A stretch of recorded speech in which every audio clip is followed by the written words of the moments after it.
This is a slide I could spend a half hour on, so in a couple of minutes all I'll say is one of the frameworks that we have at IDC is looking at what are the economics of these delivery models and of the kind of basis that the variety of companies in the marketplace have for growth. So if you look at, very simply, the three boxes in the middle, offshore economics, onshore economics, and on-demand economics, the piece that I would say to you is most interesting to me is the average revenue per employee we see in the market today. Now, it's not a fair comparison because these companies all don't do the same things, but it is striking to see that if you look at, the pure on-demand online providers who do today provide very limited things, again, whether it's Google with some of their tools, or it's Yahoo, or it's with the software as a service providers, but the revenue per employee in that business is over 600,000, as composed to probably an average across the industry and across geographies of about 40,000 an employee. That's where the money is. And what's even more interesting is if you look at what is it going to take to be a big company, I don't think anybody wants to be managing 500,000 employees. That's a bar that hasn't been crossed so far. It's going to be very difficult. So it's really important to think about where your future revenue sources are coming from. Just a note on the emerging offshore providers. What we see them doing is focused. They're kind of behind the Indian players. They're starting with project-based IT services such as custom application development. We don't see a lot of BPO anywhere else in the world. R&D and engineering is something that we see a lot of, relatively small with only a few players. There's a lot of, you look at Latin America, there's a lot of companies in Latin America. They're all, not all, mostly relatively small. Lack of scale, they don't have much brand recognition, especially in the markets in the US and Western Europe markets, which has been so productive for the Indian companies.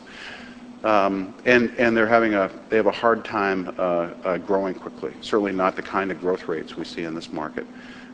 So it's a labor play, and we see it in Latin America with some of these companies you see on the right, Mexico, Brazil, and Argentina being the ones that seem to be fostering the most successful companies. In SEMA, Russia, SBS Luxoft, and APJ, the companies coming out of China. And so we think that the potential for, we call it the next India, but it's really the next last generation India, which is much more labor-based. We see emerging geographic centers for, it's interesting, the NASCOM model that's been created here is being copied as best they can by Mexico IT, by Rusoft, by Brascom. They've realized that there's a power in getting together as an industry and trying to move together in an aggressive direction. Increased focus by governments. At IDC, we're approached by governments all the time from countries like China and Chile and Mexico saying, we're interested in figuring out how we can get buyers in these markets to be interested in our companies. Many of them have very difficult time with IP protection, China probably most notably. Infrastructure, language, they don't, as we see them, have many of the engineering-based core competencies that Indian companies had to begin with. You don't hear people talk about CMM or SEI or some of the quality standards that have been the lifeblood of the Indian-based companies from the very beginning. Some of them operate in, shall I say, politically dynamic environments, and we really think it's a cost play.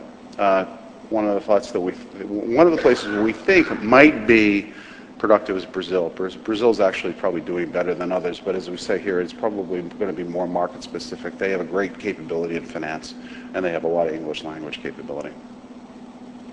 So I think the answer is offshore retrenching is clearly no. As I've said, I think we view the interest of buyers worldwide in leveraging their sourcing strategies by using partners who have global capability, who have multi-language capability, multi-industry capability. And by the way, our research shows pretty clearly that the buyer preference is to work with companies that have multiple capabilities, not simply one. We think the multi-sourcing wave that's gone has proven to people, A, that there's a lot of capability out there, and B, there's a lot of expense to having too many partners.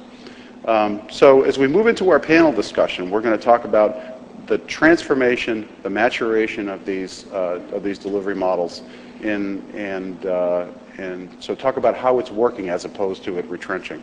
So some of the points we'll touch on: what's changed in the sourcing model for offshore delivery? What are some of the key lessons that buyers have learned? What are some of the key lessons that providers have learned? That we see a movement from offshore to offshore contracted. That should say contracted, I'm sorry.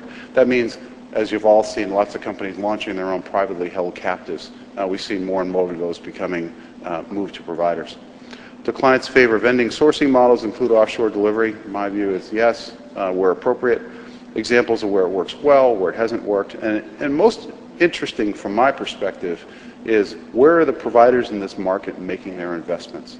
Their strategies are going to play out in the places where we see them putting their capital and their people in their intention. So I'm going to turn to the panel. That's my opening remarks, and I'll start with Aidan Connolly, who'll share his thoughts with you as well. And I think we can actually, thank you.